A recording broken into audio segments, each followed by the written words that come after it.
हरे कृष्णा। पहले हम नृत्य प्योर एसोसिएशन चैनल में आप सबका स्वागत है। तो इस बार प्योर एसोसिएशन आप लोगों के लिए एक बहुत ही इंटरेस्टिंग सीरीज लेकर आया है जिसका नाम है गीता स्टोरीज फ्रॉम पद्म पुराण।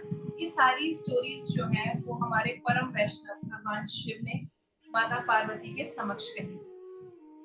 इससे पहले हम ये जाने कि ये स्टोरीज क्या थी, हम अपनी प्रयास कर लेते हैं। ओम अज्ञानतिमिरान्धस्य ज्ञानाञ्जनशलाकया चक्षुरुन्मीलितं येन तस्मै श्रीगुरुवे नमः।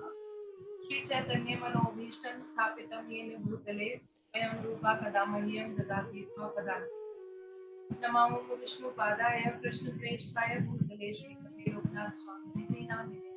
नमो विष्णुपादाय कृष्णप्रेष्ठाय भूतले श्रीमते भक्तिवेदांत स्वामिनिधि नामिने। नमस्ते सारस्वते देवे गौरवाणी प्रचारिणे निर्विशेष शून्यवादी पाश्चात्य देशतारिणे। हरे कृष्णा कृष्ण कृष्ण हरे हरे, हरे राम राम राम हरे। तो एक बार क्या होता है कि जो माता पार्वती है वह भगवान शिव के समक्ष आती है और उनसे यह कहती है कि हे प्रिय, आपने मुझे जो पूर्ण पुरुषोत्तम भगवान श्री कृष्ण है उनके बारे में बहुत से ऐसे सत्य हैं जिनके बारे में आपने मुझे अवगत कराया है। तो प्रिय, आज मेरी ये तीव्र उत्कंठा हो रही है कि मैं उन पुरुषोत्तम भगवान के बारे में उनकी और ग्लोरी सुनूं, स्पेशली वो इंस्ट्रक्शंस जो कि उन्होंने अपने प्रिय मित्र अर्जुन को भगवत गीता में कही। मैं यह सोचती हूँ कि अगर मैं उस दिव्य कॉन्वर्सेशन को सुनूंगी तो मेरा डिवोशन है तो उनके प्रति और भी बढ़ जाएगा। तो यहाँ पर जो भगवान शिव है वो माता पार्वती से कहते हैं कि हे प्रिय, जो भगवान कृष्ण है वो इस पूरी वर्ल्ड की क्रिएटर और वही जो है वो भगवान विष्णु के नाम से ये जाने जाते हैं। जो भगवान विष्णु है यह क्षीर सागर में शेष शैया के ऊपर विराजमान है और यह जो शेषनाग है इनके जो कम से कम 1000 सिर हैं और जो भगवान विष्णु है उनका जो रंग है वो जो मेघ होते हैं उनके जो बारिश वाले मेघ होते हैं उनके जैसा डार्क। तो ऐसे जो भगवान विष्णु हैं जिनकी अनलिमिटेड ग्लोरीज हैं मैं उनको वर्शिप करता हूँ। तो हे प्रिय, बहुत लंबे समय की बात है, एक बार जब भगवान विष्णु ने मुर नामक असुर का वध किया था तो उसके बाद वह अब आराम करने के लिए शेषशैया पर विराजमान थे।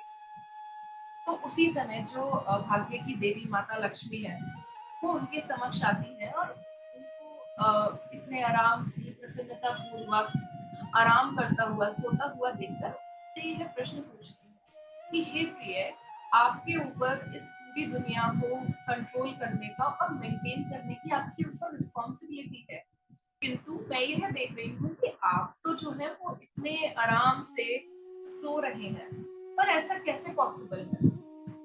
तभी जो भगवान विष्णु है वह अपने कमल समान जो नेत्र है वो उन्हें खोलते हैं और उनके समक्ष यह बोलते हैं, हे प्रिय देवी। तो हे प्रिय, आपको ऐसा लग सकता है कि मैं सो रहा हूँ, किंतु ऐसा है नहीं। मेरी जितनी भी जो दिव्य शक्तियां हैं वो जो एक्टिविटीज प्ले कर रही हैं मैं उनके बारे में सोचकर उनको एंजॉय कर रहा हूँ। यहाँ की जितनी भी मेरी जो अनलिमिटेड पावर है मैं उसके थ्रू इस वर्ल्ड को कंट्रोल करता हूँ।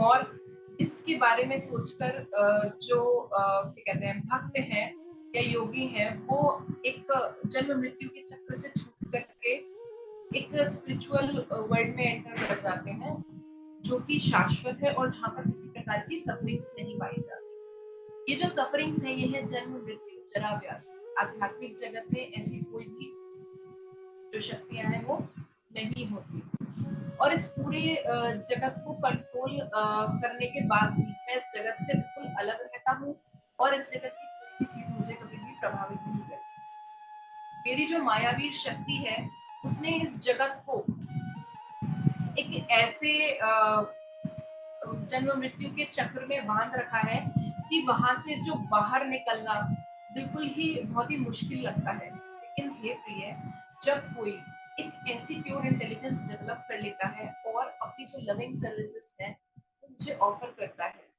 तो उसके लिए वास्तविक स्वतंत्रता का मार्ग खुल जाता है और जन्म मृत्यु के चक्र से छूट जाता है। तो इसी नॉलेज के बारे में, इस साइंस के बारे में वर्ड्स के थ्रू भगवत गीता में बता रहा है। तो तब माता लक्ष्मी जो है वो से यह प्रश्न पूछती कि किस प्रकार से ये जो भगवत गीता के शब्द हैं वो आपका आध्यात्मिक नेचर जानने में मदद कर सकते हैं। तो तब जो है वो भगवान विष्णु उनसे यह कहते हैं, देवी मैं आपको यह बताऊंगा, किंतु उससे पहले मैं आपको यह बताना चाहता हूँ कि ये जो भगवत गीता है यह मुझसे अलग नहीं है। This is one of my self. इस भगवत जो मेरे ये है 5 सिर हैं, वो भगवत गीता के प्रथम 5 अध्याय हैं। जो मेरे 10 भुजाएं हैं वो इस भगवत गीता के अगले 10 अध्याय हैं। जो मेरा उदर है वह इस भगवत गीता का 16वां अध्याय है, और जो मेरी 2 लोटस फीट है वो इस भगवत गीता के आखिरी 2 अध्याय हैं। तो इस प्रकार से जो भगवत गीता डीटी है उसको समझा जा सकता है। ये प्रिय, जब कोई रोज लगातार कम से कम एक अध्याय का पठन करता है, उसको रिसाइट करता है, या फिर एक चैप्टर नहीं तो कम से कम एक श्लोका भी नहीं तो आधा श्लोक, और अगर आधा श्लोक भी नहीं तो एक चौथाई श्लोक भी अगर कोई रोज नित्य भाव से उसका पठन करता है तो उसके सारे पाप नष्ट हो जाते। तो इसी प्रकार से यह भगवत गीता का आध्यात्म शुरू होता है। तो अगर आप ये जानना चाहते हैं कि भगवान शिव ने माता पार्वती के समक्ष और कौन कौन सी जो स्टोरीज हैं वो शेयर की थी भगवत गीता की, तो आप लोग बने रहिए प्योर एसोसिएशन चैनल पर। और अगर आपने अभी तक इस चैनल को सब्सक्राइब नहीं किया है तो आप इस चैनल को सब्सक्राइब कर लीजिए और इस वीडियो को लाइक और शेयर करना ना भूलें, ताकि जो और लोग हैं वो भी इसका महत्व सुन सके। और आप इस नोटिफिकेशन आइकन को प्रेस करना ना भूलें, ताकि जितनी भी इस सीरीज से रिलेटेड वीडियोस हैं उनका नोटिफिकेशन आपको सबसे पहले प्राप्त हो सके। हरे कृष्णा।